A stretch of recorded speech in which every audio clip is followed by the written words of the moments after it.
नमस्कार, news room live में आपका स्वागत है। आपके साथ मैं दीपिका सिंह। करते हैं बुलेटिन की शुरुआत राजस्थान से बड़ी खबर के साथ। राजस्थान से इस वक्त की बड़ी और अहम खबर है। पूर्व डिप्टी सीएम सचिन पायलट आज अनशन करने जा रहे हैं। अशोक गहलोत सरकार के खिलाफ अनशन पर बैठेंगे और आपको बता दें कि जयपुर के शहीद स्मारक पर अनशन का कार्यक्रम है। कांग्रेस के कई विधायक मंत्री होने की संभावना जाहिर की जा रही है। सचिन पायलट ने सीएम अशोक गहलोत पर निशाना साधा है। वसुंधरा सरकार में भ्रष्टाचार के मामले पर कोई एक्शन नहीं लिया गया, ये तमाम बातें कहते नजर आए हैं। सीएम अशोक गहलोत पर भ्रष्टाचारियों को बचाने का आरोप लगाया गया। सचिन पायलट के धरने से सियासी हलचल बढ़ गई है, यानी कि राजस्थान में सब कुछ ठीक नहीं चल रहा कांग्रेस के बीच। जिस तरीके से हमने राजस्थान सरकार को बनते देखा था, तब प्रयास लगाया जा रहा था। जिस तरीके से सचिन पायलट लगा था कि सीएम बनेंगे, लेकिन उसके बाद अशोक गहलोत को कमान सौंपी गई थी। सचिन पायलट नाराज हुए थे। इन तमाम नाराजगियों से अब आगे बढ़कर साफ तौर पर अपनी ही पार्टी के खिलाफ यहां पर सचिन पायलट ने मोर्चा खोल दिया है। उन्होंने कहा कि इससे जो हमारे कार्यकर्ता हैं उनका उत्साह कम होगा यदि हम तमाम विपक्षी पार्टियों पर जिस तरीके से जो बात कह के हम सत्ता में आए थे, उस बात पर यदि हम काबिज नहीं होते हैं तो सवाल खड़े होंगे।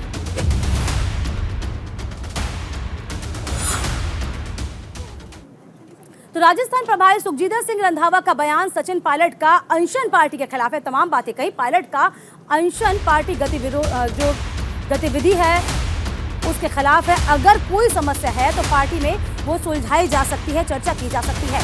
पायलट ने मुझसे इस मुद्दे पर कभी कोई चर्चा नहीं की है, ये तमाम बातें कहते नजर आए।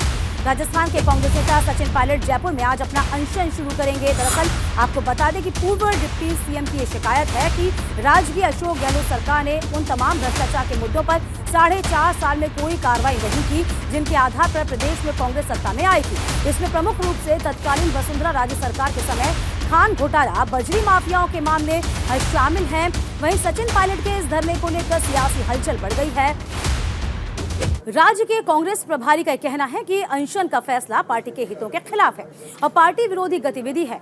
तो फिलहाल आपको बता दें, ये देखिए वो जगह भी हम आपको दिखा रहे हैं जहां पर अनशन की तैयारी इस वक्त कर ली गई है। ये शहीद स्मारक है जहां पर कहा जा रहा है कि इसी वह जगह पर बैठा जाएगा सचिन पायलट के द्वारा, जहां पर मंत्री शामिल होंगे।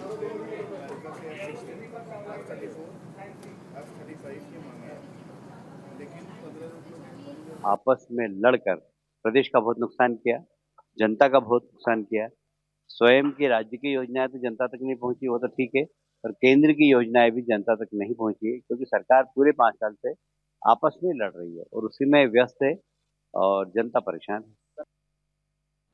लेकिन राजस्थान में भी जो हो रहा है, मेरे ख्याल से चुनाव के समय सचिन जी को ये लगता होगा कि उनको जवाब देना पड़ेगा मतदाता को कि आपने तो कहा था कि बहुत भ्रष्टाचार है वसुंधरा राजे जी की सरकार के समय और हम उसकी जांच कराएंगे, और जांच नहीं हुई तो आप क्या कर रहे थे? आप उस सरकार के हिस्से थे, आपने उसके लिए क्या किया? आप हमारे पास वोट मांगने के लिए फिर से आए हो अपने लिए, आपको हम कैसे वोट दें? जो बातों को आपने कहा उनको आपने पूरा नहीं किया। हो सकता है इन परिस्थितियों में उनको लगा हो कि मैं अपनी आवाज़ उठाऊं। वो सरकार के खिलाफ रिवोल्ट मैं नहीं देख रहा हूं। वसुंधरा राजे जी के खिलाफ जांच होनी चाहिए, इसके लिए उस बात को वो उठा रहे हैं। चलिए, इसके अलावा आप ये भी सुनिए कि राजेंद्र राठौर नेता बीजेपी और सलमान खुर्शीद नेता कांग्रेस, इन लोगों का क्या कहना है, जरा इनको भी जानिए। इस कांग्रेस के ताबूत में आखिरी कील होगा, क्योंकि अब कांग्रेस विघटन की ओर आगे बढ़ चुकी है। पूरे देश के अंदर कांग्रेस का आलाकमान अब कमजोर हो गया है। पूरे 4 साल 4 महीने पुरानी सरकार में मुख्यमंत्री जी का काम सिर्फ एक ही रहा, अपनी सरकार को बचाए रखना, अपनी कुर्सी को बचाए रखना। इसीलिए आज राजस्थान के अंदर ना विकास है, ना जन समस्याओं का निराकरण है, ना कानून और ना व्यवस्थाएं हैं। इसीलिए जनता ने ये भुगता है। मैं समझता हूं कांग्रेस का ये अंतर्कलह कांग्रेस की सरकार के लिए बड़ा संकट पैदा करेगा। अरे जो भी बात है वो घर में होनी चाहिए ना, घर से बाहर नहीं होनी चाहिए। अब आप मुझसे पूछ रहे हो तो वो भी मैं वही गलती करूं जो कोई और कर रहा है, मैं भी आपसे बात करूं, वो बात नहीं करनी चाहिए। अगर मेरे मन में कोई बात होगी तो मैं मुख्यमंत्री जी से अवश्य मिलूंगा, कहूंगा। वो मेरे मित्र हैं, दोस्त हैं, हम उनका सम्मान करते हैं। अगर कुछ पार्टी के हित में होगा तो मैं उनसे कहूँगा। तो फिलहाल राजस्थान कांग्रेस के लिए बहुत बड़ी खबर और बहुत चिंता का विषय भी है। तो आज की इस पूरी खबर पर हम लगातार नजर बनाए रखेंगे। तमाम अपडेट के साथ हमारे संवाददाता मौजूद हैं। छवि अवस्थी हैं हमारे साथ, जयपुर से जुड़ रही हैं। इसी के साथ साथ धरना स्थल से जुड़ रहे हैं हमारे साथ दीपक। छवि, सबसे पहले मैं आपके पास ही आ जाती हूँ। क्या लगता है, संगठन से अहमियत खो दी है सचिन पायलट ने, जो अब धरने का रास्ता अपनाना पड़ा?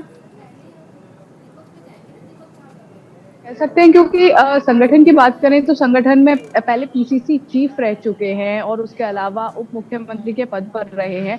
और उसके बाद जिस तरह से एक माहौल बना था, मानेसर का जो घटनाक्रम रहा था, उस दौरान भी काफी उतार चढ़ाव देखे थे, लेकिन उसके बावजूद कांग्रेस आला कमान ने उन्हें दोबारा से मौका दिया। लेकिन तभी से कहा जा रहा था कि फिर से सचिन पायलट को उम्मीद है कि वो दोबारा से अब मुख्यमंत्री बन सकते हैं। जो उनका सपना रहा है कि वो मुख्यमंत्री के पद पर काबिज हो, वो वहां जा सकते हैं। लेकिन उसके बाद भी अब 4.5 साल गुजर चुके हैं। बीच में खबरें आने लगी कि हो सकता है कि छवि बने रहिए मेरे साथ, क्योंकि 3 साल हो गए हैं। 3 साल में उनको कोई जिम्मेदारी अभी नहीं सौंपी गई। अब आगे क्या होगा, देखने वाली बात होगी। दीपक हमारे साथ ग्राउंड जीरो से लगातार बने हुए हैं। दीपक, फिलहाल आप जरा अपने कैमरामैन से कहिए, माहौल क्या है, कौन कौन लोग जुट सकते हैं, जरा बताइए इस वक्त। मेरे सहयोगी जितेश शर्मा के साथ मैं यहाँ धरना स्थल अनशन में मौजूद हूँ। इस वक्त जो है अनशन आप जो स्थल है वो देखेंगे, वो पूरी तरह से खाली है। वहाँ पर आप कुछ देर बाद जो सचिन पायलट है वो आएंगे और वो वहाँ पर बैठेंगे। इसके साथ ही जो उनके समर्थक है वो यहाँ पर जो है लगातार आ रहे हैं। ऐसा मान सकते हैं कि बड़ी संख्या में जो समर्थक है वो यहाँ पर आ सकते हैं। लेकिन कोई भी विधायक या कोई भी मंत्री जो कि सचिन पायलट समर्थित है, उन्होंने अभी तक किसी पुष्टि या घोषणा नहीं की वो वहाँ पर आएंगे। मान सकते हैं कि केवल उनके जो समर्थक है, उनके जो कार्यकर्ता है वो यहाँ पर आएंगे। कोई विधायक और कोई मंत्री शायद यहाँ पर नहीं आएंगे, लेकिन फिर भी जैसे समय निकलता जाएगा वैसे वैसे शायद कुछ लोग आ सकते हैं। लगभग कितने समर्थक जुटने की यहाँ पर उम्मीद जताई जा रही है दीपक, क्या लगता है, क्या खबर आपके पास?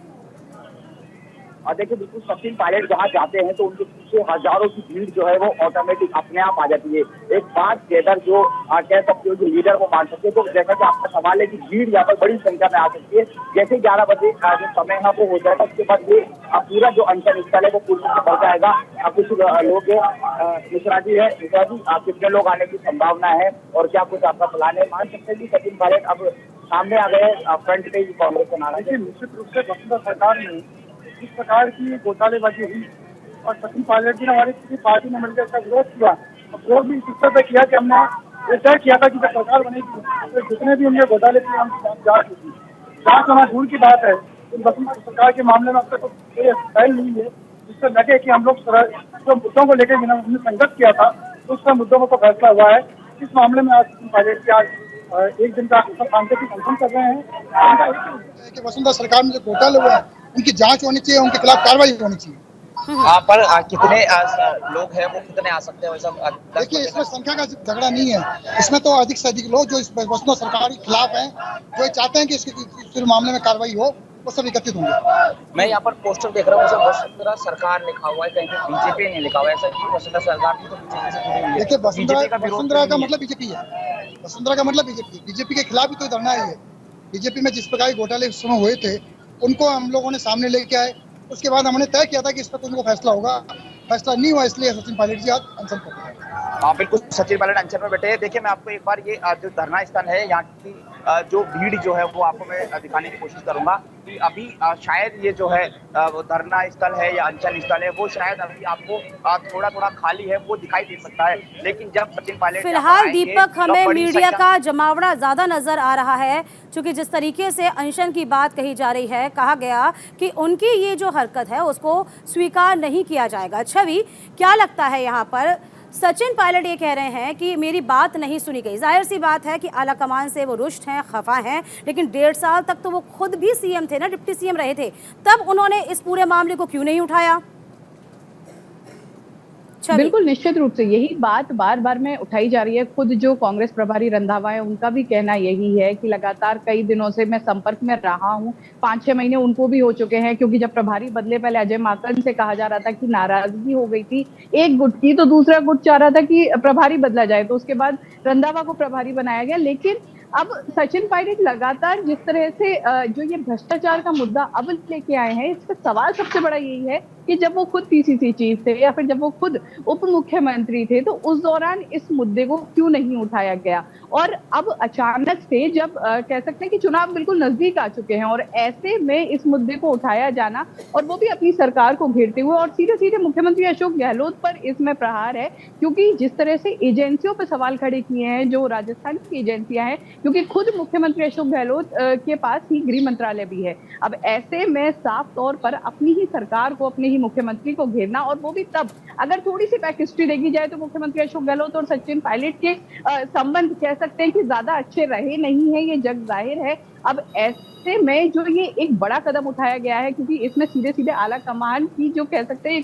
उनकी तरफ से जिस तरह के संदेश थे, उनकी तरफ से मैसेज थे कि किसी भी तरह की अगर कोई शिकायत है तो आप पहले हमें बताएं या फिर आप पहले पार्टी के प्लेटफॉर्म पर आके बताएं, आप मीडिया में ना जाएं या फिर आप मीडिया में ना जाएं। मीडिया में जाने की जरूरत छवि क्यों पड़ी? सवाल यही खड़ा हो रहा है कि आखिरकार जो आला कमान है उसने क्यों नहीं सुना। सचिन 3 साल हो गए, सचिन के पास कोई पद नहीं है, संगठन की अनदेखी उनको झेलनी पड़ रही है। आपको याद होगा जब 2022 में तमाम जो अशोक गहलोत के विधायकों ने इस्तीफा दिया था, तब उनको कहीं ना कहीं उम्मीद ये बंधी थी, जब सार्वजनिक इस्तीफा दिया था उनको लगा था कि कहीं ना कहीं उनके साथ कोई ना कोई क्या कहते हैं कि पार्टियों के प्रति जो अलग हटके गाइडलाइन उन्होंने जो अपनाई है उस पर कोई कार्रवाई हो, वो कार्रवाई उन पे नहीं हुई, वो उस बात से खफा हुए थे।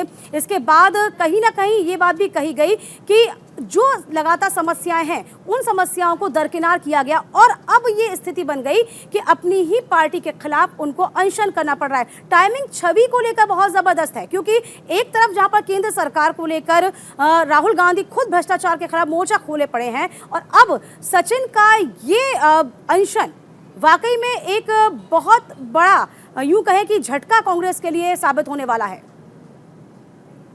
बिल्कुल निश्चित रूप से टाइमिंग कह सकते हैं कि जो सबसे बड़ा यहाँ पर गेम है वो टाइमिंग का है, क्योंकि चुनाव नजदीक है और ऐसे में अब सचिन पायलट ने जो मुद्दा उठाया है वो सबसे बड़ा इशू है, क्योंकि लगातार देखिए कह सकते हैं कि हर 3 से 4 महीने में कुछ कयास उठते रहे हैं कि जब मानेसर का घटनाक्रम हुआ उसके बाद जब सचिन पायलट को अपने जो पद थे उनसे हाथ धोना पड़ा था, उसके बाद लगातार बीच बीच में कई बार सचिन पायलट समर्थकों ने मुद्दे उठाए कि अब सत्ता परिवर्तन हो सकता है, अब मुख्यमंत्री बदल सकते हैं और अब सचिन पायलट को मुख्यमंत्री बनाया जा सकता है। जिस तरह से लंबे समय से उनके जो समर्थक हैं उनकी मांग रही है मुख्यमंत्री बनवाने की सचिन पायलट को। लेकिन अब जब चुनाव नजदीक है, क्योंकि हाल ही में कुछ समय पहले एक मुद्दा और उठाया गया था कि जब कहा जा रहा है कि मुख्यमंत्री अशोक गहलोत आखिरी बजट पेश करेंगे और इस बजट को पेश करने के बाद सचिन पायलट को मुख्यमंत्री बनाया जा सकता है, लेकिन ऐसा नहीं हुआ। तो कह सकते हैं कि कहीं ना कहीं छवि सवाल यही है कि जो बजट के बाद माहौल तैयार किया गया, क्या उसी माहौल से असहज महसूस कर रहे हैं?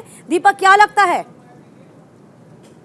देखिए बिल्कुल छवि बिल्कुल ठीक कह रही थी। ऐसा लोग जो है ऐसा मीडिया अपने सूत्रों से चला रहा था, लोग जिक्र कर रहे थे कि शायद मुख्यमंत्री अशोक गहलोत का ये आखिरी बजट हो सकता है, इसके बाद राजस्थान में बदलाव हो सकता है, लेकिन ऐसा नहीं हुआ। तो कह सकते हो कि सचिन पायलट इससे पहले मानेसर गए, तब उनकी नाराजगी देखी गई, उसके बाद जो गहलोत है उनके समर्थक विधायकों ने अपना इस्तीफा दिया, तब मान सकते थे कि उनको बदलाव हो सकता है, लेकिन बार बार सचिन पायलट की जो बात है वो नहीं मानी गई। तो शायद वो कह सकते हो कि सब्र का बांध जो है वो अब आखिरकार टूट चुका है।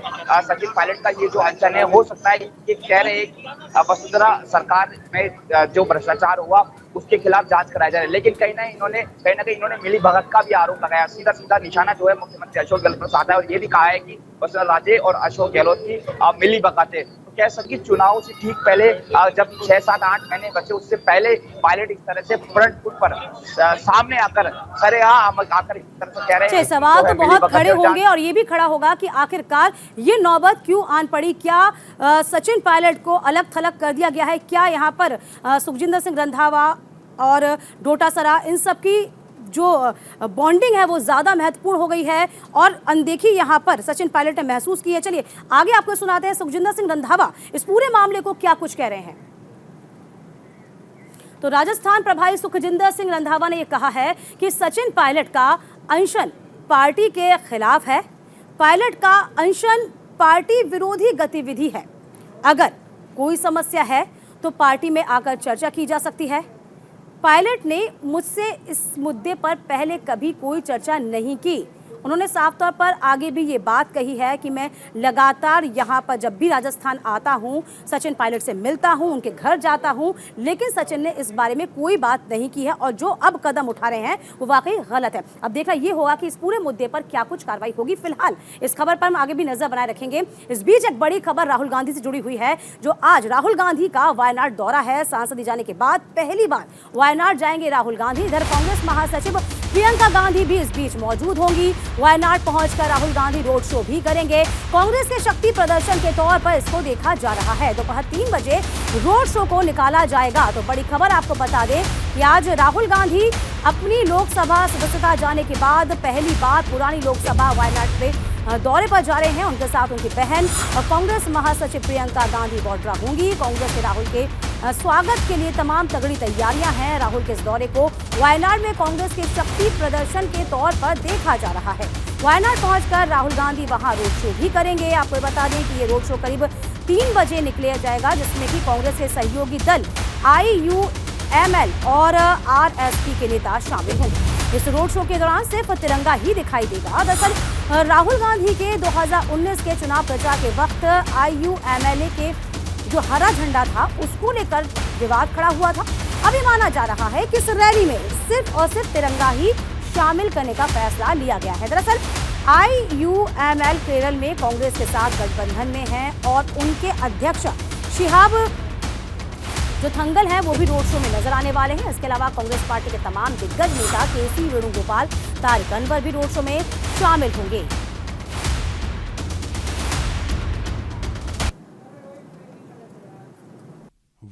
वाले तो पहले ही पछता रहे थे कि किसे चुन लिया। डिज्नी वर्ल्ड के डिज्नी प्रिंस अब भागे भागे वायनाड जा रहे हैं।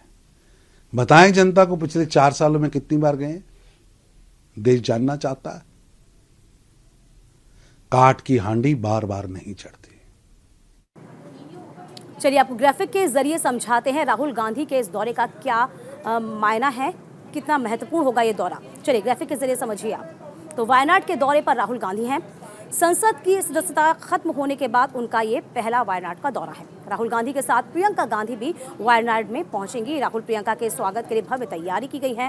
रोड शो किया गया है। रैली के जरिए वायनाड में कांग्रेस का ये शक्ति प्रदर्शन देखने को मिलेगा, जिसमें सहयोगी दल IUML और RSP के नेता भी शामिल होंगे।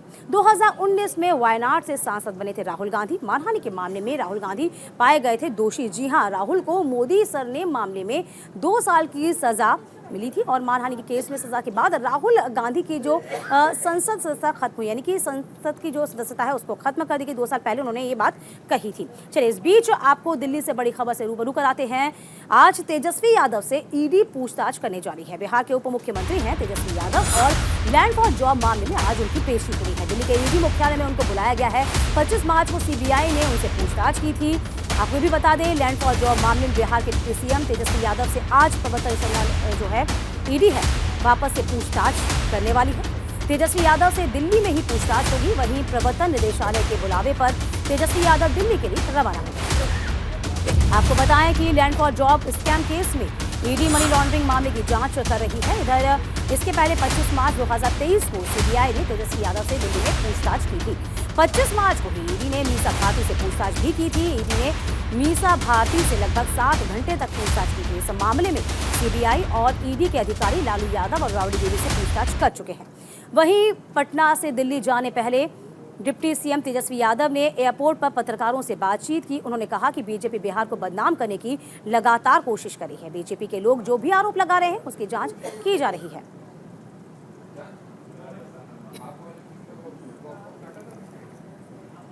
तो फिलहाल आपको बता दें कि बिहार के उप मुख्यमंत्री तेजस्वी यादव दिल्ली के लिए रवाना हो गए थे और आज उनसे पूछताछ होनी है। इसी के साथ साथ आपको बता दें कि लालू यादव का पूरे परिवार के साथ पूछताछ हो चुकी है। चाहे बात मीसा भारती की कर ली जाए, उनकी बहन की कर ली जाए, उनकी मां की कर ली जाए, और आज एक बार फिर से तेजस्वी यादव ED के समक्ष पेश होंगे।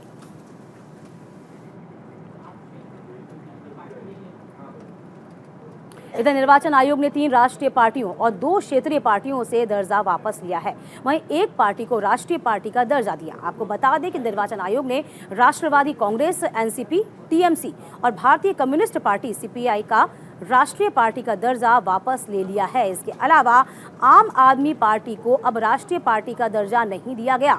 वहीं निर्वाचन आयोग ने भारत राष्ट्र समिति बीआरएस से आंध्र प्रदेश में, राष्ट्रीय लोक दल आरएलडी से यूपी में क्षेत्रीय दल का दर्जा वापस ले लिया है। आम आदमी पार्टी को राष्ट्रीय पार्टी का दर्जा मिलने के बाद से ही आप में खुशी की लहर है। इसी को लेकर आपको बता दें कि केजरीवाल संबोधित भी करेंगे।